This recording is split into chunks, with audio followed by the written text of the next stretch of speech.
अस्सलाम वालेकुम dear viewers, मेरा नाम है असद रऊफ़ और आप देख रहे हैं channel Asad knowledge of education. आज का जो हमारे पास टॉपिक है वो है जी elimination reaction of alkyl halide. Alkyl halide के एलिमिनेशन रिएक्शन, इन रिएक्शन का दूसरा नाम बीटा एलिमिनेशन रिएक्शन भी है। क्या? Beta elimination reaction. इससे पहले जो हमने अल्काइल हलाइड में पढ़ा है वो हमारे पास क्या है, न्यूक्लियोफिलिक सब्स्टिट्यूशन रिएक्शन, जिसको हम सिंपली एसएन रिएक्शन भी कहते थे। अल्काइल हलाइड के अंदर एसएन रिएक्शन के नाम से भी हम उसको जानते थे या न्यूक्लियोफिलिक सब्स्टिट्यूशन रिएक्शन के नाम से भी जानते थे। अगर हम न्यूक्लियोफिलिक सब्स्टिट्यूशन रिएक्शन की एक बात को देखें, वो बात क्या है, मेन पॉइंट उसका क्या था हमारे पास कि अल्काइल हलाइड जो हमारे पास होता है, फॉर एग्जांपल ये हमारे पास अल्काइल हलाइड है कोई, तो अगर इसके ऊपर जैसे ही न्यूक्लियोफाइल अटैक करता था, वो किस जगह पे अटैक करता था, वो इस इलेक्ट्रोफिलिक कार्बन के ऊपर अटैक करता था। ये हमारे पास कोई अल्काइल हलाइड था फॉर एग्जांपल। अब इस पे अटैक किसने करना है जी, किसी न्यूक्लियोफाइल ने अटैक करना है। तो इसके पास क्या सेंटर थे, जैसा कि ये एक न्यूक्लियोफाइल है, ये इस इलेक्ट्रोफिलिक का कार्बन के ऊपर अटैक करता था। एक तो यहाँ ये अटैक कर सकता था, और कौन सा रिएक्शन होता था, अगर आपका ये OH ग्रुप इस इलेक्ट्रोफिलिक कार्बन के ऊपर अटैक करता है तो हमारे पास SN रिएक्शन होता था। कौन सा रिएक्शन होता था? SN reaction. ये न्यूक्लियोफिलिक सब्स्टिट्यूशन रिएक्शन होते थे हमारे पास। लेकिन हम इस बात को अच्छी तरीके से जानते हैं कि ये जो हमारे पास न्यूक्लियोफाइल है, इस इलेक्ट्रोफिलिक कार्बन के अलावा अल्काइल हलाइड के अंदर एक और जगह पे भी अटैक कर सकता है। वो जगह हमारे पास कौन सी है? वो जगह हमारे पास बीटा हाइड्रोजन है। वो जगह क्या है जी हमारे पास? Beta hydrogen. अब बीटा हाइड्रोजन, इसमें ये 3 बीटा हाइड्रोजन है, ये वाली भी, ये वाली भी, ये वाली भी। बीटा हाइड्रोजन असल में कहते किसको हैं? ऐसी हाइड्रोजन को जो बीटा कार्बन से अटैच होती है, उसको हम क्या कहते हैं जी? बीटा हाइड्रोजन कहते हैं। फॉर एग्जाम्पल वो कार्बन जिससे फंक्शनल ग्रुप अटैच है वो अल्फा कार्बन है हमारे पास। अल्फा कार्बन के साथ वाली कार्बन बीटा कार्बन है, और बीटा कार्बन के साथ जो हाइड्रोजन अटैच है वो हमारे पास बीटा हाइड्रोजन है। मतलब ये जो अल्काइल हलाइड हमने लिया हुआ है, इसके अंदर बीटा हाइड्रोजन कितनी है? 3 बीटा हाइड्रोजन है हमारे पास। बीटा हाइड्रोजन क्या होती है? इलेक्ट्रोफिलिक इन नेचर होती है। वो कैसे? ये जो क्लोरीन है, ये इससे इलेक्ट्रॉन खींचेगा, ये कार्बन इससे अपने इलेक्ट्रॉन की कमी को पूरा करने के लिए इससे इलेक्ट्रॉन खींचेगा। ये क्या करेगा? इन तीनों हाइड्रोजन से इलेक्ट्रॉन्स को क्या करेगा? अपनी तरफ खींच लेगा। इस चीज़ को हम इंडक्टिव इफेक्ट भी कहते हैं। वो खैर आपकी क्लास का, आपके सिलेबस का पार्ट नहीं है। तो ये हमारे पास जो बीटा हाइड्रोजन है, ये क्या हो जाती है? पार्शियल पॉजिटिव चार्ज हो जाती है। अब ये हमारे पास जो न्यूक्लियोफाइल है, वो क्या कर सकता है? यहाँ अटैक करने की बजाय न्यूक्लियोफाइल इस पार्शियल पॉजिटिव चार्ज हाइड्रोजन के ऊपर भी अटैक कर सकता है। जब ये न्यूक्लियोफाइल इस पार्शियल पॉजिटिव चार्ज हाइड्रोजन के ऊपर अटैक करेगा, तो सब्स्टिट्यूशन होने की बजाय क्या होगी? एलिमिनेशन होगी। सब्स्टिट्यूशन होने की बजाय कौन सा रिएक्शन होगा? एलिमिनेशन रिएक्शन होगा।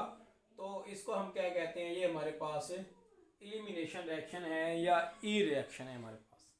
तो इसकी हमने इसी चीज़ को मद्देनज़र रखते हुए, इसी चीज़ को फोकस में रखते हुए हमने एक डेफिनेशन इसकी एलिमिनेशन रिएक्शन की लिखनी है। वो डेफिनेशन हमारे पास क्या है? वो डेफिनेशन है कि जब आपका न्यूक्लियोफाइल किस पे अटैक करे, आपका इलेक्ट्रोफिलिक हाइड्रोजन के ऊपर अटैक करता है, उस वक्त क्या बनता है हमारे पास? उस वक्त एलिमिनेशन होती है। इसकी डेफिनेशन हम लिखेंगे इधर, the reaction in which nucleophile attacks on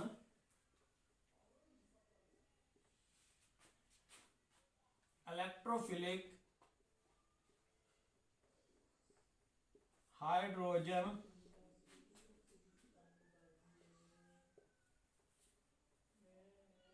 of alkyl halide। जब वो अल्काइल हलाइड की क्या करता है? इलेक्ट्रोफिलिक हाइड्रोजन के ऊपर अटैक करता है, क्या जी? ये वाला न्यूक्लियोफाइल, उस वक्त हमारे पास क्या होती है? उस वक्त हमारे पास एलिमिनेशन टेक्स प्लेस। उस वक्त हमारे पास एलिमिनेशन होती है।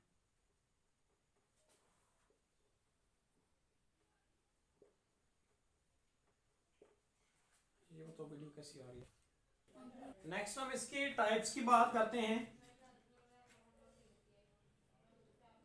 अगर हम इसकी टाइप्स देखें तो ये हमारे पास जो एलिमिनेशन रिएक्शन है या बीटा एलिमिनेशन रिएक्शन है, वो उसकी दो टाइप्स हैं हमारे पास। Two types of beta elimination reaction हमारे पास होते हैं। फर्स्ट को हम कहते हैं E2 और सेकंड को हम कहते हैं जी E1। ये हमारे पास दो इकसाम के रिएक्शन होते हैं। इसकी दो टाइप्स होती हैं हमारे पास एलिमिनेशन रिएक्शन की। पहली टाइप हमारे पास E2 है और दूसरी टाइप हमारे पास क्या है जी, E1 रिएक्शन है। नेक्स्ट हम बात करते हैं इसकी पहले टाइप की, जिसको हम क्या कहते हैं जी, E2 रिएक्शन। इसकी पहली टाइप हमारे पास क्या आ जाती है जी, हमारे पास इसकी पहली टाइप आ जाती है E2 रिएक्शन, बीटा एलिमिनेशन। कौन सा टाइप, E2 वाली। बीटा एलिमिनेशन रिएक्शन की कौन सी टाइप है जी, E2 वाली। सबसे की डेफिनेशन की बात करें तो डेफिनेशन हम इसकी लिखते हैं, the type of elimination reaction, elimination reaction की ऐसी किस्म इन विच, जिसके अंदर क्या होता है हमारे पास, breakage of hydrogen and halogen bond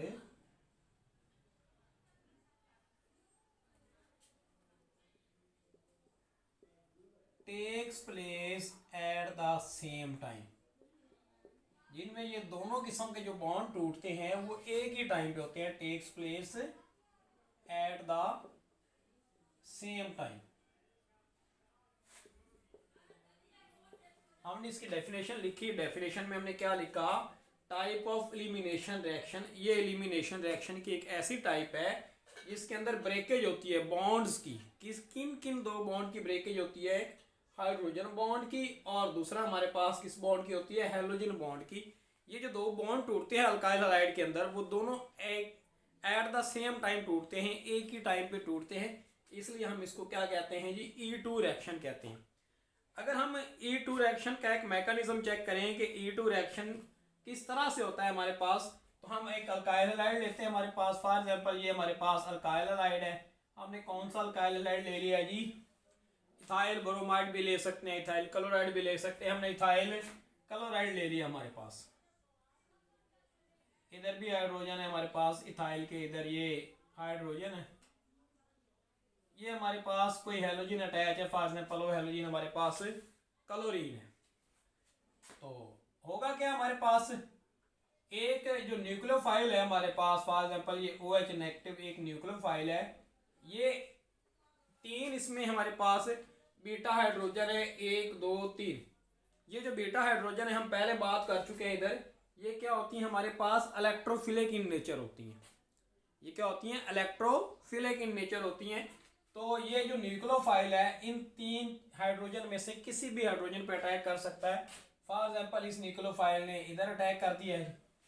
जैसे ये इधर अटैक करेगा, ये वाला बॉन्ड इधर से मूव कर जाएगा, मूव करके इधर आ जाएगा। ये वाला बॉन्ड मूव करके इधर आ गया। जैसे ये बॉन्ड मूव करेगा तो ये वाला बॉन्ड इधर से यूं हमारे पास निकल जाएगा। तो इस तरह हमारे पास रिएक्शन हो जाएगा। यहाँ से ये हाइड्रोजन भी निकल गई है और यहाँ से ये क्लोरीन भी निकल गई है। हाइड्रोजन को इस न्यूक्लियोफाइल ने निकाल लिया है। ये बॉन्ड के अंदर आने की वजह से यहाँ से क्लोरीन भी बाहर निकल गई है। हमारे बॉन्ड इधर निकलेगा हमारे पास, तो कंपाउंड कैसे बन जाएगा, कंपाउंड बनेगा हमारे पास, ये वाले रिएक्टेंट थे, इधर से हाइड्रोजन निकला, इधर डबल बॉन्ड आ गया। ये वाला कार्बन था हमारे पास दरमियान वाला, ऊपर हाइड्रोजन एक रह गया है, एक हाइड्रोजन नीचे रह गया है, दरमियान में ये डबल बॉन्ड हो गया। इस कार्बन के पास भी एक ऊपर हाइड्रोजन रह गया, एक नीचे रह गया। ये Cl बाहर निकल गया है। उनको हम लिख लेते हैं, ये OH ने इधर H पे अटैक किया तो ये हमारे पास वाटर बन गया और साथ में ये Cl नेगेटिव बन गया। तो ये रिएक्शन हमारे पास होता किसमें है, ये पोलर सॉल्वेंट में होता है। पोलर सॉल्वेंट जैसा कि हमारे पास अल्कोहलिक KOH भी हो सकता है। इधर अल्कोहलिक KOH में ये रिएक्शन हो रहा है हमारे पास। ये रिएक्शन नॉर्मली किस में हो जाता है जी, किसी भी पोलर सॉल्वेंट में हो सकता है। इधर हमने पोलर सॉल्वेंट अल्कोहलिक KOH ले लिया, तो ये हमारे पास रिएक्शन हो गया। ये रिएक्शन क्या है, हमारे पास E2 रिएक्शन है। क्या है जी, E2 रिएक्शन है। अब इसमें देखें ये रिएक्शन कितने स्टेप में हुआ है, एक ही स्टेप में अंदर हो गया, एक ही स्टेप के अंदर ये रिएक्शन हो गया हमारे पास। तो हम इसमें क्या लिखेंगे, हम इसमें लिखेंगे step of reaction, step of reaction. तो अगर हम बात करें स्टेप ऑफ रिएक्शन की, तो हम क्या लिखेंगे, हमारे पास जो E2 रिएक्शन है ये सिंगल स्टेप रिएक्शन है। तो क्या लिखेंगे, E2 is a single step reaction, E2 is a single step reaction. ये हमारे पास एक ही स्टेप में होने वाला रिएक्शन है। लेकिन अगर हम बात करें इसकी मॉलिक्यूलरिटी की, इसकी बात करें, अगर हम इसकी मॉलिक्यूलरिटी की बात करें, तो E2 रिएक्शन की मॉलिक्यूलरिटी कितनी होती है। अब एक ही स्टेप है, उस एक ही स्टेप के अंदर कितने मॉलिक्यूल हिस्सा ले रहे हैं, 2 मॉलिक्यूल हिस्सा ले रहे हैं। तो हम लिखेंगे इसकी जो मॉलिक्यूलरिटी है वो हमारे पास molecularity of E2 reaction is 2. Molecularity of E2 reaction is 2. इसकी मॉलिक्यूलरिटी हमारे पास कितनी है जी, 2 है। लेकिन अगर हम बात करें ऑर्डर ऑफ रिएक्शन की, इसको हम रिएक्शन काइनेटिक्स भी बोलते हैं, या दूसरा हम क्या लिख लेते हैं जी, order of reaction, order of reaction. अगर हम इसके रिएक्शन के ऑर्डर की बात करें, तो हम देखते हैं कि ये मॉलिक्यूल जो होता है ना, ये किन किन रिएक्टेंट की, मतलब फॉर एग्जांपल रिएक्टेंट हैं तो कितने रिएक्टेंट की ये कंसंट्रेशन पे डिपेंड करता है। अब अगर हम न्यूक्लियोफाइल नहीं डालेंगे इसके अंदर तो भी ये रिएक्शन नहीं होगा। अगर हमने अल्काइल हैलाइड नहीं डालेंगे तो भी ये रिएक्शन नहीं होगा हमारे पास। तो इसका मतलब क्या है, ये रिएक्शन जो है वो दोनों की कंसंट्रेशन पे डिपेंड कर रहा है। वो कंसंट्रेशन न्यूक्लियोफाइल की भी है, वो कंसंट्रेशन अल्काइल हैलाइड की भी है। फॉर एग्जांपल 2 अल्काइल हैलाइड है, 2 न्यूक्लियोफाइल है, तो इनका जो ऑर्डर ऑफ रिएक्शन है, वो रिएक्शन की जो स्पीड है वो ज़्यादा होगी। फॉर एग्जांपल अगर आपके पास 1 अल्काइल हैलाइड है, 2 न्यूक्लियोफाइल हैं, तो रिएक्शन की स्पीड कम हो जाएगी। अगर आपके पास 2 अल्काइल हैलाइड है, 1 न्यूक्लियोफाइल है, तो भी रिएक्शन की स्पीड कम रहेगी। मतलब आप दोनों की कंसंट्रेशन को बढ़ाओगे तब जाके रिएक्शन की स्पीड बढ़ेगी। रिएक्शन की स्पीड इन दोनों की कंसंट्रेशन पे डिपेंड कर रही है। इसलिए हम कहेंगे कि इसका जो ऑर्डर ऑफ रिएक्शन है वो हमारे पास क्या है, ये सेकंड ऑर्डर काइनेटिक्स रखता है। कौन सी काइनेटिक रखता है, ये सेकंड ऑर्डर काइनेटिक्स ये इसके पास होती है। तो सेकंड ऑर्डर रिएक्शन को हम इस तरह भी जाहिर कर सकते हैं कि ऑर्डर ऑफ रिएक्शन ये हमारे पास किस किस पे डिपेंड करता है, न्यूक्लियोफाइल की कंसंट्रेशन पे और साथ में अल्काइल हैलाइड की कंसंट्रेशन पे, मतलब दोनों की कंसंट्रेशन पे ये डिपेंड कर रहा है हमारे पास। नेक्स्ट हम पढ़ते हैं हमारे पास E1 रिएक्शन। E1 रिएक्शन की सबसे पहले डेफिनेशन की बात करें तो डेफिनेशन क्या है हमारे पास, the type of elimination reaction, the type of elimination reaction, ये एलिमिनेशन रिएक्शन की एक ऐसी टाइप है जिसके अंदर क्या होता है, in which carbon halogen bond breaks first, carbon halogen bond breaks first. इसमें सबसे पहले क्या होता है, कार्बन हैलोजन बॉन्ड टूटता है, देन क्या होता है, देन ब्रेकेज ऑफ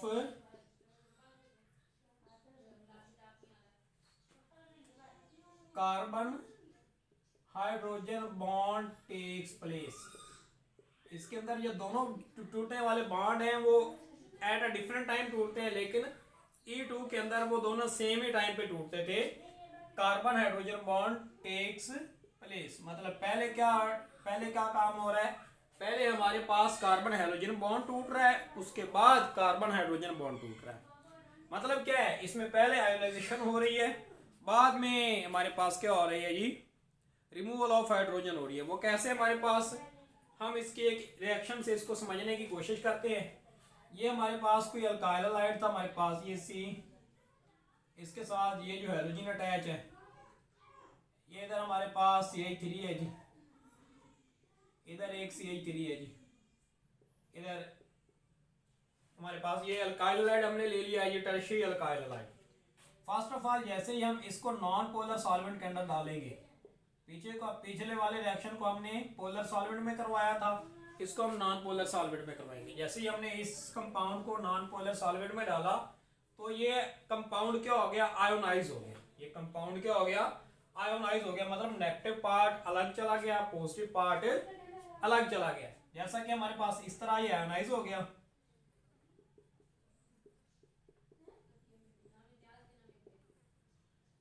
प्लस ये हमारे पास हैलोजन नेगेटिव, और ये हमारे पास कार्बोकटाइन बन गया। अब नेक्स्ट हमारे पास क्या होगा, नेक्स्ट हमारे पास हम इस कार्बोकटाइन को दोबारा बनाते हैं। हमारे पास ये CH3 था जी, ये हमारे पास C, इस CH3 के हम H को इस तरह लिख लेते हैं, हमारे पास ये H, ये H, इसके CH3 को हमने खोल के लिख दिया। हमारे पास एक हमारे पास ये CH3, ये कार्बोकटाइन हमारे पास बना हुआ है। अब आ रहा है हमारे पास न्यूक्लियोफाइल। न्यूक्लियोफाइल इसमें इधर अटैक करने की बजाय किधर अटैक करेगा, न्यूक्लियोफाइल इस हाइड्रोजन पे अटैक करेगा। ये वाला जो बॉन्ड है हमारे पास, वो यहाँ से हमारे पास टूट कर किधर शिफ्ट हो जाएगा, ये वाला बॉन्ड यूं इधर शिफ्ट हो गया हमारे पास। जैसे ये वाला बॉन्ड इधर शिफ्ट होगा तो हमारे पास कंपाउंड कुछ इस तरह बन जाएगा, C, ये CH3, ये दूसरे वाला CH3, ये डबल बॉन्ड इधर से एक H निकल गया है तो पीछे क्या रह गया हमारे पास, CH2। ये हमारे पास एक क्या बन गया है जी, एक अल्कीन बन गई है हमारे पास। E1 में भी अल्कीन बनती थी, इधर भी अल्कीन बन रही है। ये क्या हो रहा है जी, हमारे पास एलिमिनेशन हो रही है। किस टाइप की एलिमिनेशन हो रही है, E1 रिएक्शन की एलिमिनेशन हो रही है। ये तो हमने इसका मैकेनिज्म देख लिया, डेफिनेशन देख ली। अगर हम बात करें इसकी मॉलिक्यूलरिटी की, अगर हम बात करें इसकी मॉलिक्यूलरिटी की, तो ये सिर्फ और सिर्फ इस स्टेप पे डिपेंड करती है, फर्स्ट स्टेप पे, जो स्लो स्टेप है। तो स्लो स्टेप में नंबर, जो स्लो स्टेप में सिर्फ एक ही मॉलिक्यूल इस्तेमाल हो रहा है। वो मॉलिक्यूल हमारे पास कौन सा है, वो मॉलिक्यूल है हमारे पास अल्काइल हैलाइड का। सिर्फ यही मॉलिक्यूल इधर इस्तेमाल हो रहा है स्लो स्टेप के अंदर, इसके अलावा स्लो स्टेप में कोई भी मॉलिक्यूल इस्तेमाल नहीं हो रहा। इसलिए हम इसकी मॉलिक्यूलरिटी क्या लिखेंगे, हम इधर इसकी लिखते हैं मॉलिक्यूलरिटी। अब क्योंकि जो स्लो स्टेप है इसका उस स्लो स्टेप के अंदर सिर्फ एक ही मॉलिक्यूल इस्तेमाल हो रहा है, वो है अल्काइल हैलाइड का, इसलिए हम इसकी मॉलिक्यूलरिटी क्या लिखेंगे कि इस रिएक्शन की हमारे पास जो मॉलिक्यूलरिटी है वो क्या है जी, 1 है। कितनी है, 1 है इसकी मॉलिक्यूलरिटी। हम लिखेंगे E1 reaction, molecularity of E1 reaction is 1। जब हम इसकी बात करते हैं ऑर्डर ऑफ रिएक्शन की, इसके ऑर्डर ऑफ रिएक्शन की जब हम बात करते हैं, तो ऑर्डर ऑफ रिएक्शन इसका ऑर्डर ऑफ रिएक्शन हम कैसे निकालते हैं, इधर हमें मैकेनिज्म की तरफ देखना पड़ेगा। सारे का जो सारा रिएक्शन है वो इस स्लो स्टेप पे डिपेंड है। तो स्लो स्टेप में कितने मॉलिक्यूल हिस्सा ले रहे हैं, सिर्फ एक ही मॉलिक्यूल हिस्सा ले रहा है, तो इसका ऑर्डर ऑफ रिएक्शन क्या होगा, हम लिखेंगे ऑर्डर ऑफ रिएक्शन इसका क्या होता है, ये हमारे पास फर्स्ट ऑर्डर रिएक्शन है। ये हमारे पास फर्स्ट ऑर्डर रिएक्शन, ये हमारे पास क्या है जी, ये फर्स्ट ऑर्डर रिएक्शन है। नेक्स्ट हम अगर इसके ऑर्डर की बात कर लिया, मॉलिक्यूलरिटी की बात कर रही है, अगर हम इसमें देखें, बात करें कि नेचर ऑफ सॉल्वेंट क्या है हमारे पास, इसके अंदर जो सॉल्वेंट है वो किस नेचर का होता है, नेचर ऑफ सॉल्वेंट। तो हम कहते हैं कि ये जो रिएक्शन है वो नॉन पोलर सॉल्वेंट के अंदर होता है। किस सॉल्वेंट के अंदर होता है जी, this reaction takes place in non polar solvent. ये रिएक्शन हमारे पास किस सॉल्वेंट में होता है जी, नॉन पोलर सॉल्वेंट के अंदर होता है। नेक्स्ट अगर हम इसकी बात करें नेचर ऑफ अल्काइल हैलाइड, कि किस किस्म के अल्काइल हैलाइड ये वाला रिएक्शन देते हैं, तो ये अल्काइल हैलाइड रिएक्शन देते हैं हमारे पास जो टर्शियरी अल्काइल हैलाइड होते हैं, गिव्स E1 रिएक्शन। कौन से alkyl halide, tertiary alkyl halide